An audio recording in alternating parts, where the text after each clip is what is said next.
All right, Wonder Nation, welcome back. We're here, episode 3, and we'll be kicking it off this week with football. We have head coach Justin Hardin with us here as always, and then we have a brand new to the podcast special guest here, defensive coordinator 𝗪𝗏𝗂𝗪𝗏𝗀. How y'all guys doing? Good, man. How you doing? Pretty good, man. Doing well. Y'all got to be feeling good. Coming off a good win last week. Routing the Spiders 38-3. Coach, a little bit of just an overview of last week, how that went for you. For my Friday night? Yes, sir. Yeah, I mean, they came out. They always come out with juice. That's what makes this game special. And they were on offense first and kind of running right at us. And the guys just kind of had to settle in. We didn't panic or anything. And I think we went 3-0 on our first series.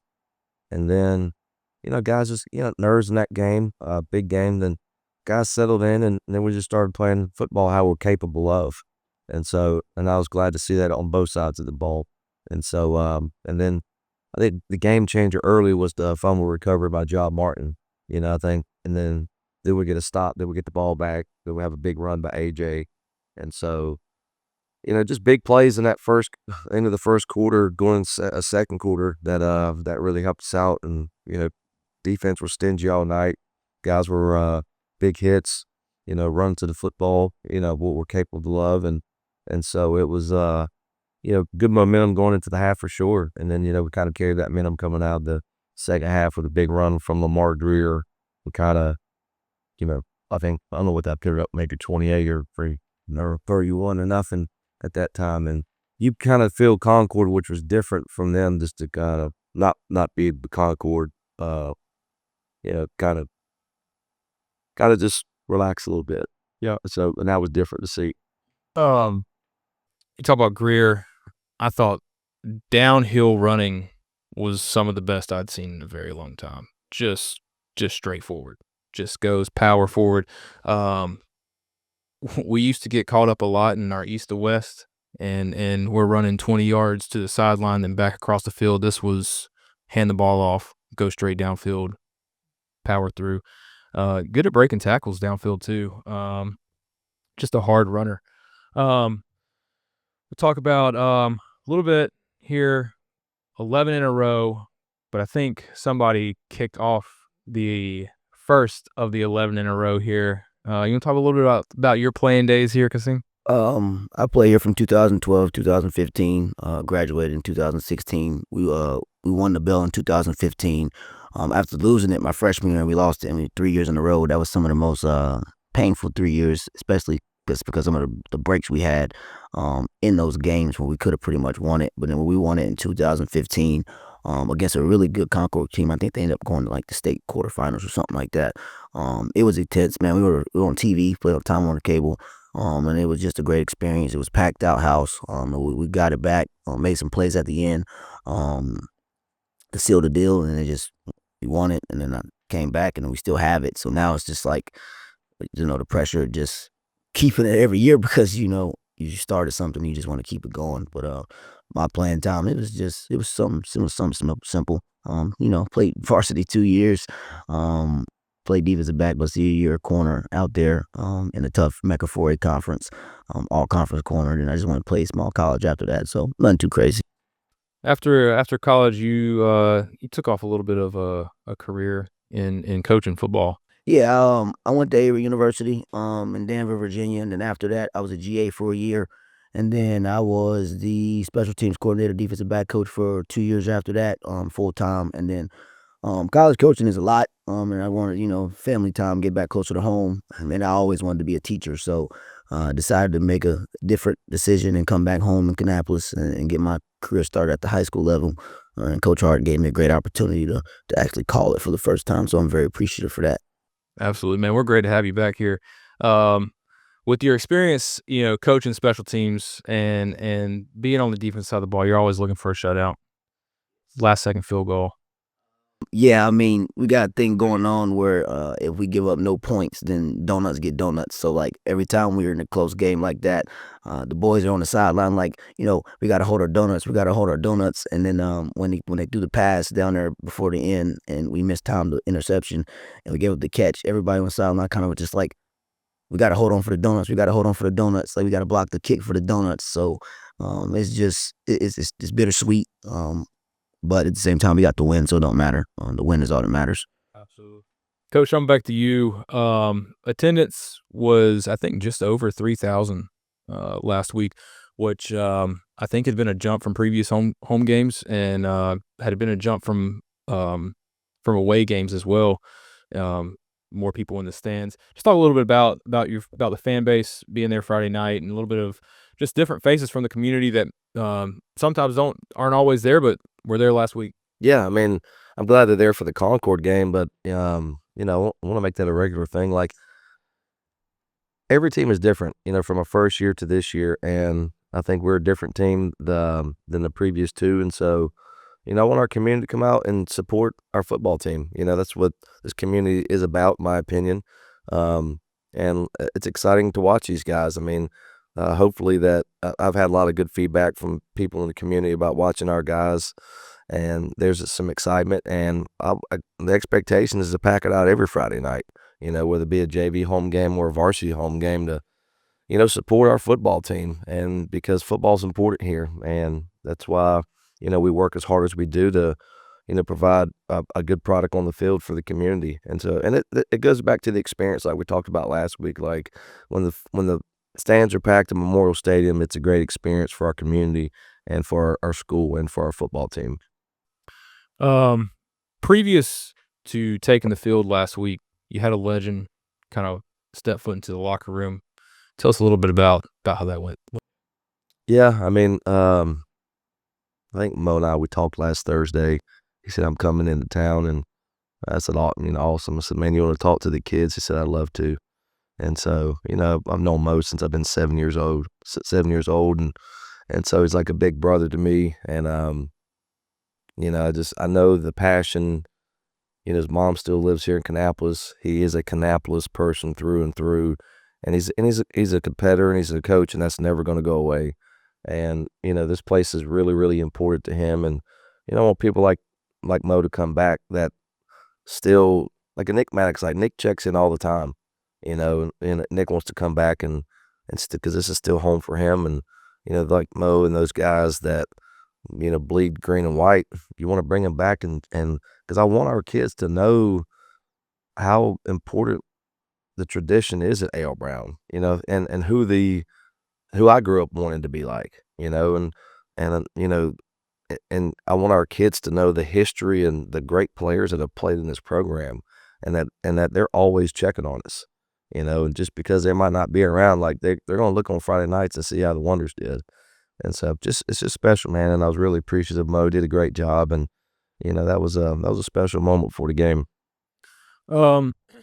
It's easy to take your win last week and think you're good on both sides of the ball. What are some things you got to work on though that you saw from last week?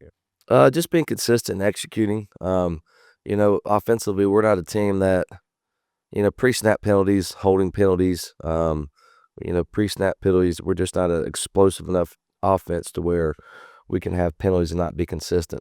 And even like and AJ, I thought he played a very good game, but there's times he had some misreads and got tackled in the backfield.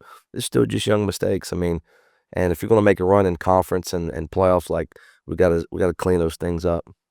And so, and I thought special teams played pretty clean, and defensively, it just, I think one thing we talk about on both sides of the ball is just start fast. Start fast, and that comes with a good week of preparation and practice. Preparation and practice, and I have written down another rivalry ? Because I feel like this week's matchup has turned into kind of a yearly thing now, where there is some talk between teams, and it's always a pretty good matchup. What are we looking like this week ahead of Mooresville? They're very talented. I mean, they're They return a lot of guys back from that have been 3-year starters, like their quarterback, their defensive end, and they've had some quality players transfer in also. And so, but as far as schools, we're very similar, Mooresville and A.L. Brown school systems. And I don't know if this kind of started back when we played them twice in 23, but I like it. Like, they're a good football team. Coach Nixon, before Coach Mayo, like, he rebuilt that program to where they are right now. And so, and they're kind of a top 10 team, in my opinion, in the state right now. And I want to play those teams. And they're in our backyard, and I want to play them. I want to beat them. And I don't want to just be competitive. And, like, if we're gonna change the whole culture of our program, I told our coaches this on Sunday, like, we need to beat good football teams like that. And it's that's where I want to get back to, where this program is like, all right, we're respected in the state, by beating top level teams. Yep. Defensively, Kasim, what are we looking like this week? Hey, same plan as last week. Just trying to keep it as simple as possible. Just so they can play fast. Their offense, they're in your face. I've been telling the guys all week that this offense that we're going to face this week is pretty much in your face. It's smash mouth. So we got to really pretty much meet their intensity, and meet their physicality at the point. Like Coach Hardin said, they got a lot of starters back on offense. I remember my first year here, our first year here, they were all sophomores, and now this group that we're facing, they're all seniors. And they added a kid last year that transferred in. That's a tight end. That's a playmaker as well. So we just got to just execute our plan, play fast, and just meet their physicality. We can't bow down. We got to meet them in their face every snap. Any offensive key points to look at this week, Coach? It's about as far as us offensively. It's going to be simple. We're going to I don't want to give away the game plan, because Mooresville fans are probably watching this, but we're going to be aggressive, man. Like, when you go against good football teams, I don't believe in being conservative. We're going to be aggressive. And so I think that gives confidence. We're going to be aggressive on defense, but that gives confidence to our kids that we believe in them to go make plays. And so we're going to be really aggressive, and I'm excited for it. Kind of jumping out of high school football for a minute. We've talked about transfers the past 2 weeks. We had some key players from both teams beef some different transfers there. College football. Coach, your thoughts on where we are in the NIL world, transfer portal? We just got done with week 1 of college football. It is the wild, wild west. We have teams that went 3 wins last year and are upsetting some major top 10 teams. What is your thoughts on the landscapes of college football right now?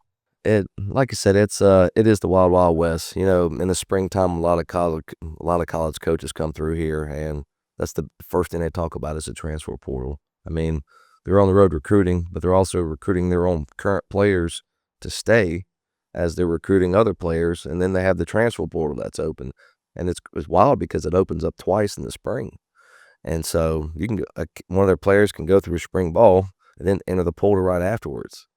And it is just, it's hard to, in my opinion, to pull for teams now, because of you don't know who the quarterback or who the coach is going to be or who the players are going to be, and so I don't know. It is definitely different. I hope the NCAA gets a hold of it, because it's definitely not clean right now. It's messy, and I think, in my opinion, the people it hurts the most is our high school athletes, because people are so caught up in the portal that I've seen a big drop the past 3 years in colleges recruiting high school football players, athletes. And that's where I'm most disappointed, because I'm a high school coach. And, we want to promote our kids, and we want coaches coming here to see our kids. But, now college staffs have full-time portal coaches. All right. So it's definitely different. And I'm not it's changing the landscape of recruiting and college football. No, I was still in at the very beginning. From the perspective of a small college, you get good talent. You got kids, you turn on the film, you're like, he has no offers from anywhere, like D2, FCS. So it's definitely changed the landscape, and it's almost like you don't want to tell them, like, you're going to probably have to start a level below and work your way back up, but it's almost like, go where you want it. If they come get you, if they offer you a scholarship, they want you to come play football for them, just go there and then let your journey take care of itself, because I promise you, they'll find you if you're good enough. They're gonna find you. Yeah. Kasim, we'll stick with you here for a couple questions. Just to get to know you as kind of an assistant coach with football, defense coordinator. Your core defensive philosophy. What you got? Stopping the run. If you can't stop the run, it's just like a slow death, man. It's just gonna happen over and over and over. So we always look at it from the inside out. What front helps us? How can we put our players in the best position to be successful in the run game? Is there a movement, a stun, or a blitz that can help us stop certain running attacks that they give us? And it's always just trying to have +1. And what I mean by that is just having an extra hat in the run scheme. So we always have the extra player to make the tackle. In the schematic front, and then once you stop the run, you pretty much just build everything off of that. We can run any coverage you want as long as the front matches, and as long as we can stop the top run, so we're good to go. Justin and I talked the past couple of weeks just about we don't have size in a lot of areas, but we have speed. So how does that go into kind of your game planning and schemes? Well, it just depends on what we're seeing. Like last week, we were seeing a lot of inside zone. So we did some things in our scheme to just allow our ends and tackles to just get certain gaps and come on and get free. Put somebody off the edge to get free. With smaller tackles, we do have to move them a little bit more because they're just not able to just hold gaps, just two gap and hold gaps and let our linebackers run free. But we use our speed to advantage. Our kids play better when they play faster. So just calling stuff that's simple that they can execute, read a key, play, fit their gap. That's everything that I look for in terms of matching up our player strengths. A lot of quarterbacks now want to become the next Patrick Mahomes of football, where they can run, pass it, throw it on the run, all that stuff. How does that affect, just being a more mobile quarterback that a lot of teams are looking for in the spread and things like that? How does that affect? It's just something that you got to account for. I mean, honestly, everybody tries to mimic it, but everybody's not necessarily great at it. We'll play one this Friday that's pretty good at it, so we just got to make sure we have eyes on him at all times, whether that's contained, whether that's a QB spy, just talking through situations and scenarios to where he can expand the play by either scrambling or getting outside the pocket and creating for others. But it's difficult. It can be difficult, but when it just depends on who it is. Like, people try, but everybody's not that. So it's just get week by week basis, quarterback by basis, quarterback by quarterback basis. Got my words jumbled. So when you got fans that say, "Why don't you just blitz them?" Because I mean, if they got a 6'4" receiver that can yeah, go, if they got a guy that can, we got a 5'8" corner cover him. Yeah, you can't just say, "Hey, man." We in theory you could, but then you're just putting people in situations that's not great. I mean, there's times in a place where we do got to blitz them, and we just got to say, "Hey, man, you got to just lock in and just do your 1 of 11." But if we blitzed every play, it would be more screaming because gaps open, people run past the football, big plays. So it sounds good in theory, but it's not ideal at all times. We tell our guys, it doesn't matter offense, defense. Football is 3 things, man. It's angles, numbers, and matchups. And I don't care what level you talk about football. Of course, there's going to be blocking and tackling. Start with the fundamentals. But when you go to scheme, it's angles, numbers, matchups. So that's just what it is in a nutshell. It's more complex than most people think of just what's it. Everybody blitz, everything will be fine. Everybody blitz, everybody run. But so that might go to Kasim. What's kind of the most challenging part about being a defense coordinator? Now, probably RPOs, man. Offense has got to answer for everything. If you stop the run, they'll throw the pass. You try to stop the run, drop the pass, they'll just hand the ball off. And then you got the third element, like you said, mobile quarterbacks. If they can run the quarterback, that's always something you got to account for. So just as offenses evolve, you just got to find ways on defense to kind of just figure out what you want them to do. What do they do well? Take that away and make them do the thing that they don't want to do. But other than that, and that's about it. I mean, football has been football. I mean, power's power, counter's counter, inside zone, inside zone. It's been the same way since football's been created. They're just adding steps to it. Yeah.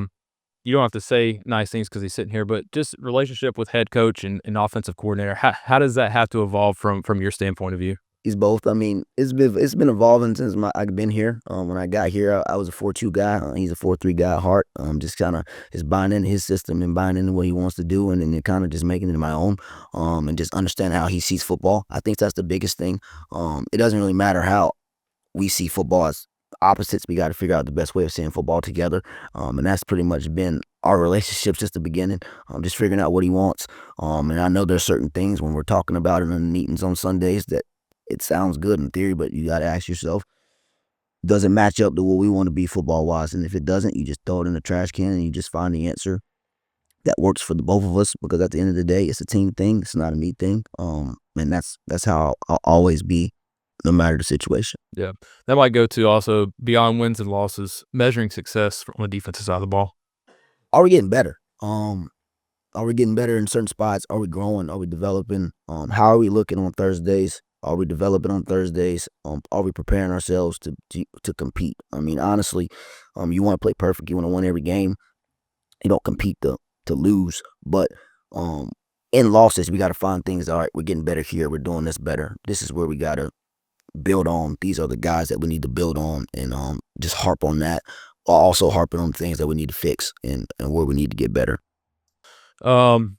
Best piece of coaching advice you've ever received, and who you look up to as a coach? Just be yourself. No matter what, just be yourself. You can take influences, you can take schemes, you can take things from other coaches, but don't ever just try to be somebody, because it doesn't work. Players will see right through that. As long as you give the information, relay the information to them as honest, open, and transparent as possible, they'll respect you for it. They may not like you, but they'll respect you. And I've taken that to heart since I started coaching at 22 years old. Just be myself and just let everything else fall into place. Yeah. Anybody you look at on Saturdays or Sundays and you're like, I like how they manage defensive side of the ball. I love, obviously, I mean, he doesn't coach football anymore, but I love Nick. Nick Saban was great. I like Kirby. I like Landon. So pretty much anybody in that Nick Saban tree. I like the way that they coach football. They're very detail oriented. They just do things very versatile. They do things that confuse people, but also create matchups. But they also have top tier athletes, so that kind of helps them as well. But I like that. I kind of like what Matt Patricia did this Saturday at Arch at Texas. That was pretty cool. Just using his NFL experience to kind of confuse a young guy, and get him out the way. But I mean, that's pretty much it. Those guys are pretty much it.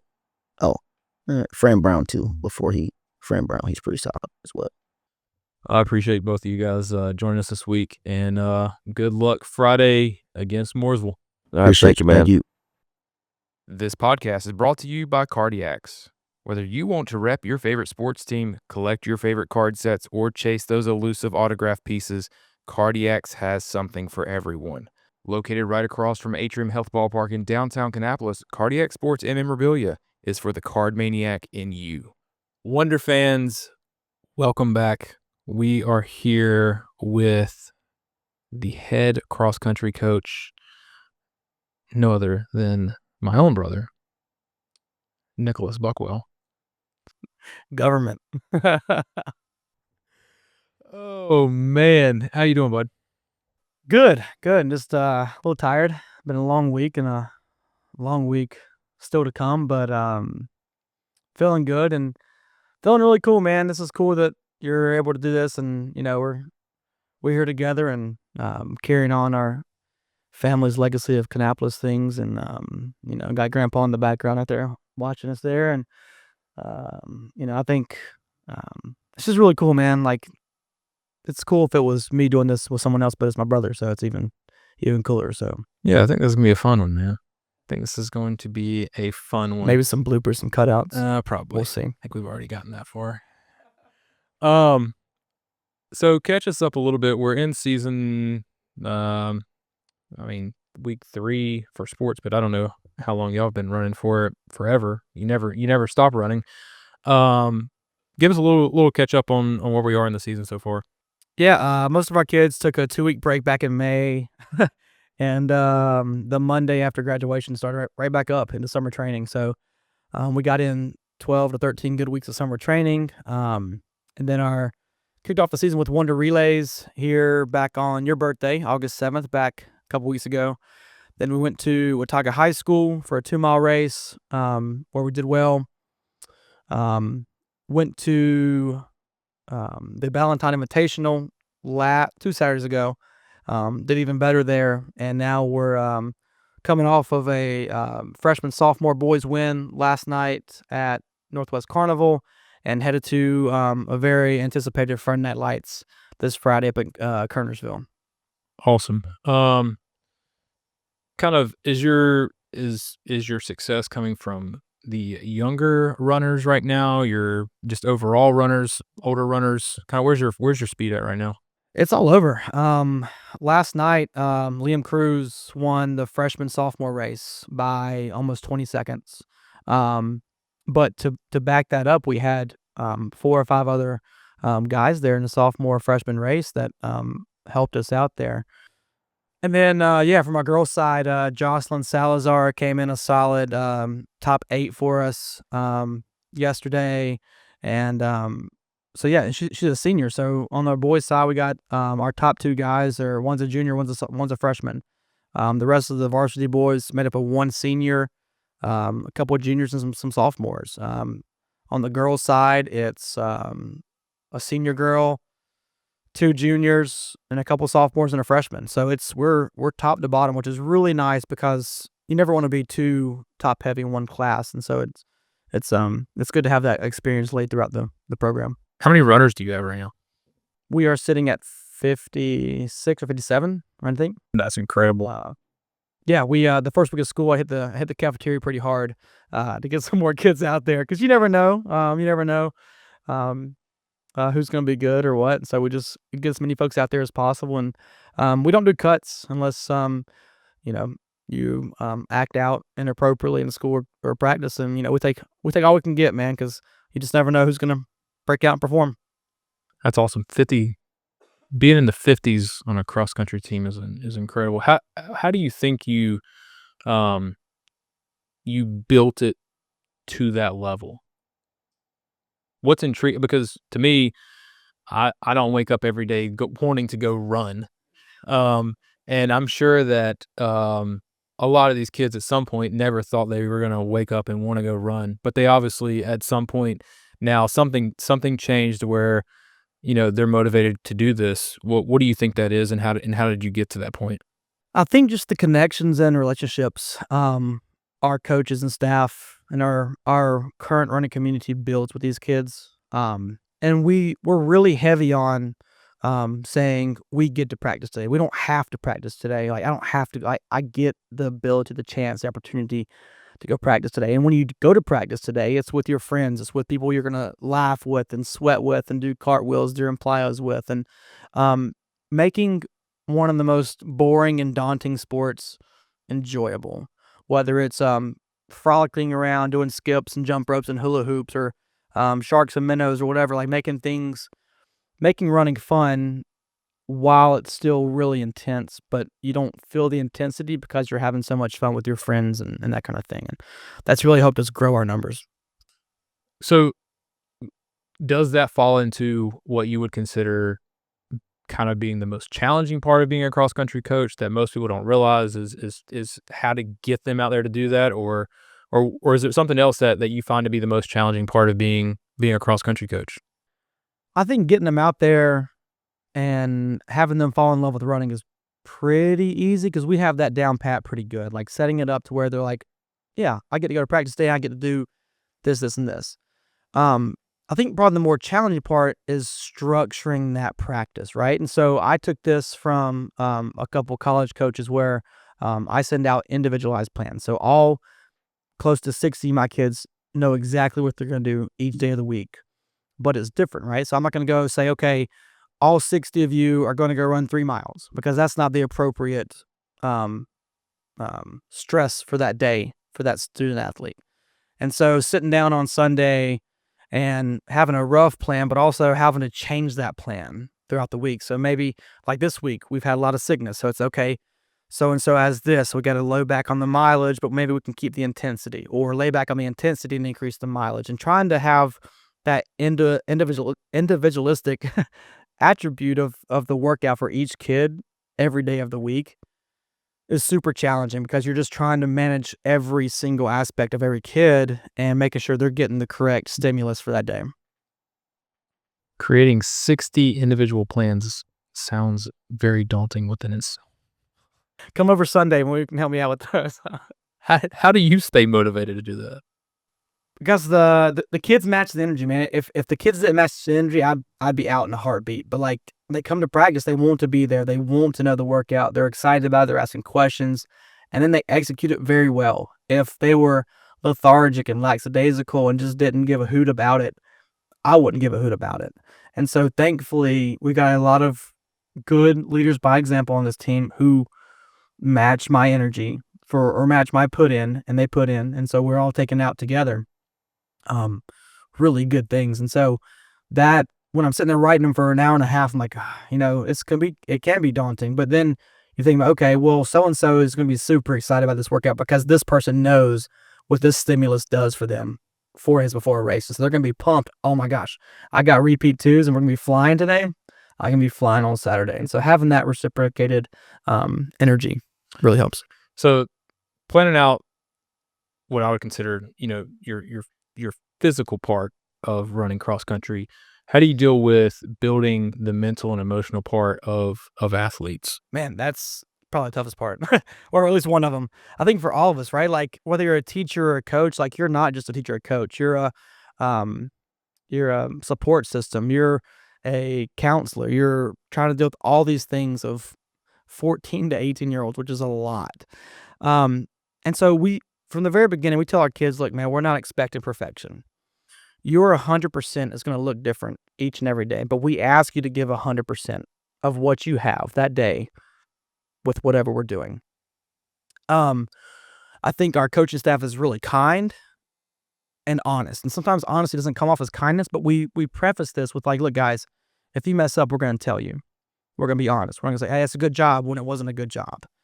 And those athletes trusting us and trusting our honesty and taking it without being upset about it really helps. Like, we're not a screaming, yelling in your face kind of coaching staff. We're like, hey, you messed up.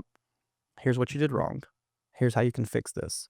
And we really encourage kids to fail. We want them to mess up. I want a kid to go out there and go as hard as they can, harder than they think they can, and then it doesn't work out. I want to see that as opposed to just staying in your spot and never testing your limits or your stressors. And so when kids mess up, we celebrate it. And we say, hey, look, you messed up because you went out really hard, or you made a move and it didn't work out for you. That's awesome.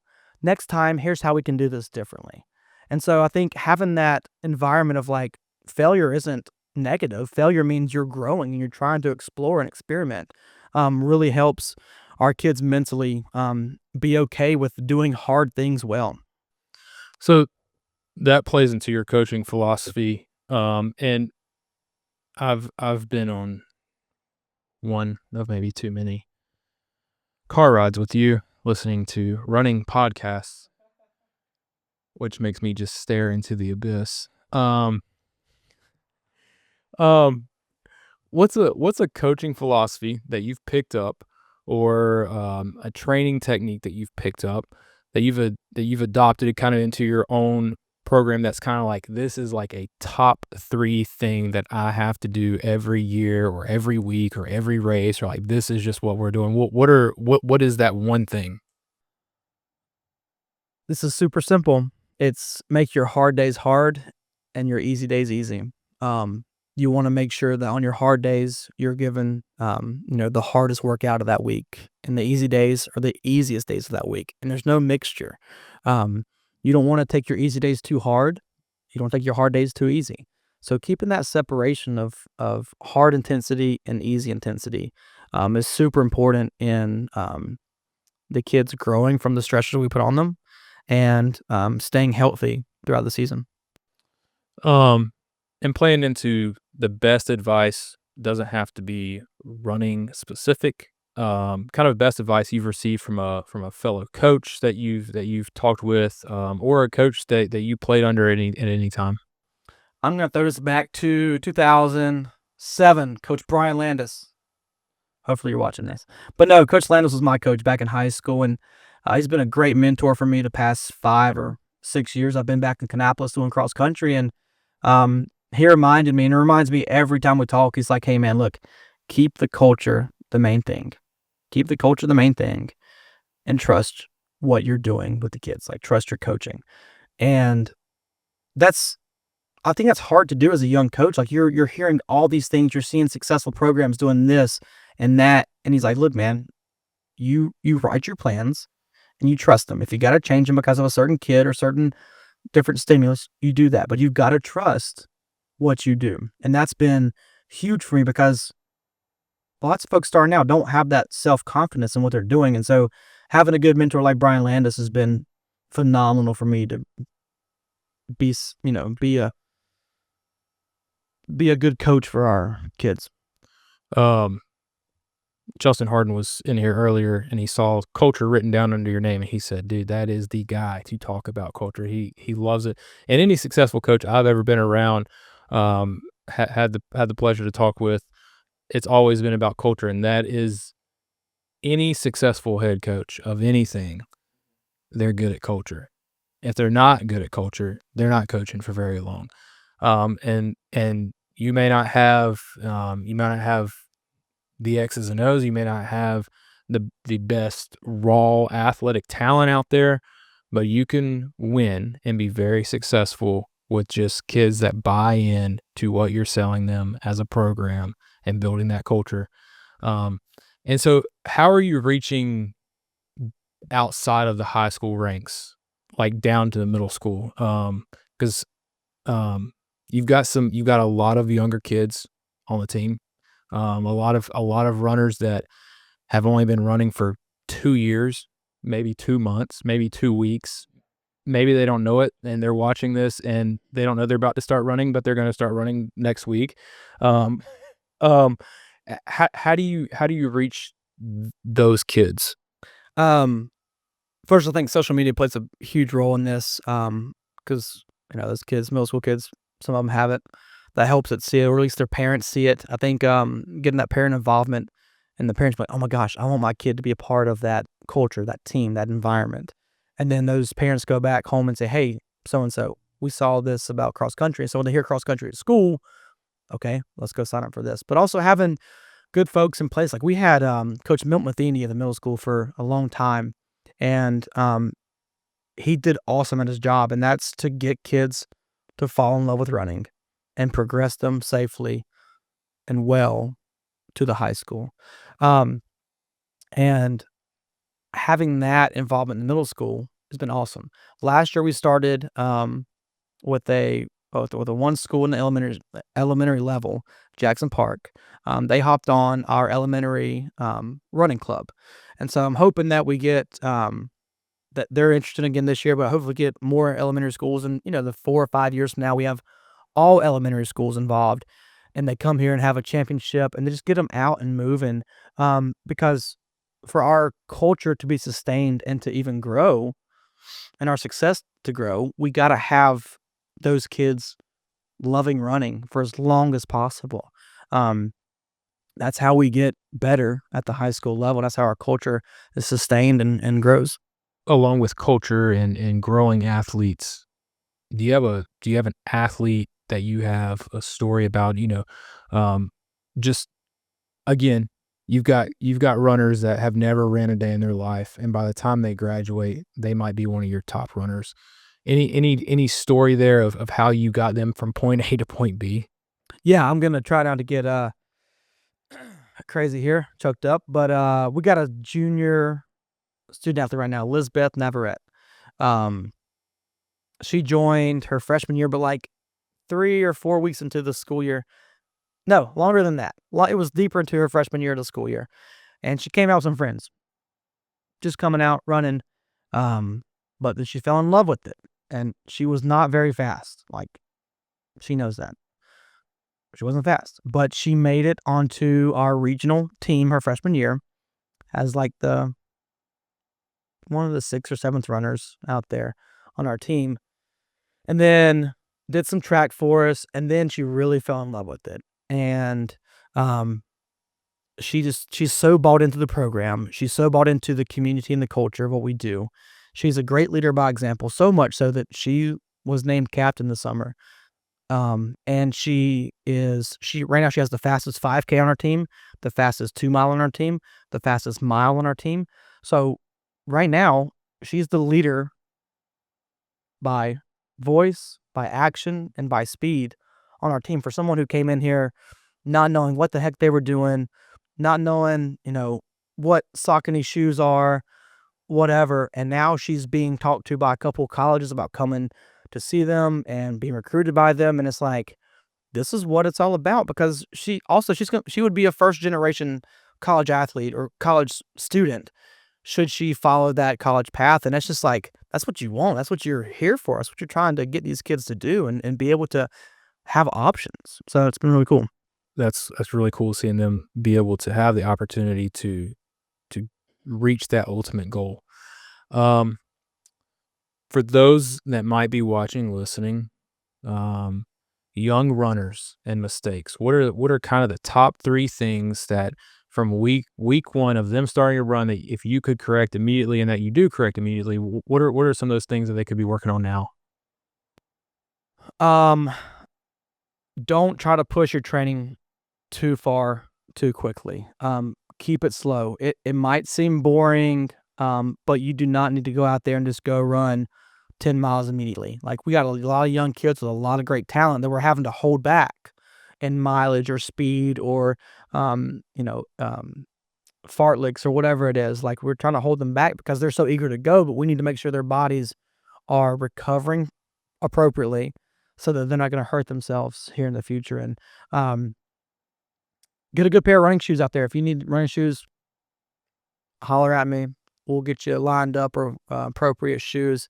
But yeah, like, when you go run for the first couple times you're exploring it, do whatever seems fun, right? Maybe it's going fast and then going slow.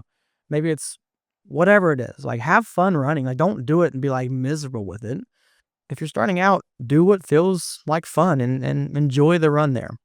So taking the advice that you give young runners now, looking back at your experience as a runner when you ran back in high school, what's one thing you wish that you know now that you didn't know back then?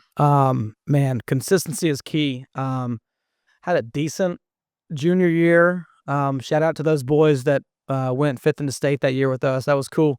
All those boys in the 07 team. We were 5th in the state, and I was like number 7th on the team. Feeling good, feeling cocky. That summer after that, I didn't really do much. Didn't run track.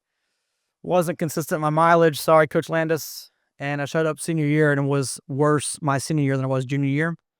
And so that was a lesson then, but also that carries on to today's what I preach to my kids is consistency is key, whether it's growing your mileage, whether it's recovering, whether it's eating or hydrating or sleeping. Like, if I'd have just been more consistent, I'd have been a lot better off and helping my team and teammates my senior year, but didn't do it, and I regret it. Cross country can be similar to golf as in the sense of you're doing your individual thing, but at the end of the day, it's kind of a team thing as well. How do you handle team dynamics and competition within your teams? So competition is a big word in our program. Like, if you ask the kids what is one of my favorite words, is compete. And we try to put a competition within every practice, especially every workout we do. After every easy run, we finish with a fast lap around the track. So you're competing, trying to beat that person around the track there. Or if we're doing strides and sprints on the turf, I'll have my kids look to the left and right and say, hey, pick someone to your left or right and tell them you're going to beat them. Like, hey, I'm going to beat you this rep. Send the rep down. They win or lose. At the end, we're dapping each other up. Good job. Good job. I'm getting your butt next time. And then we'll send it back. And so having that competition there is awesome. And you'll see a lot of our kids during the races too. Like, when they're coming up on a teammate, they're, hey, man, we got to go. It's not like, ha, I'm passing you. It's, hey, man, I'm about to pass you. You're coming with me. Like, let's go. Because without you, I can't do anything. And having that during the race is amazing. And then we have our teammates who aren't in that particular race are spread out around the course. They got rocks and Gatorade bottles, making noises, hooping and hollering. We're screaming. We got flags we're flying. Like, everyone's bought in for everybody. And it's really cool to see, from freshmen to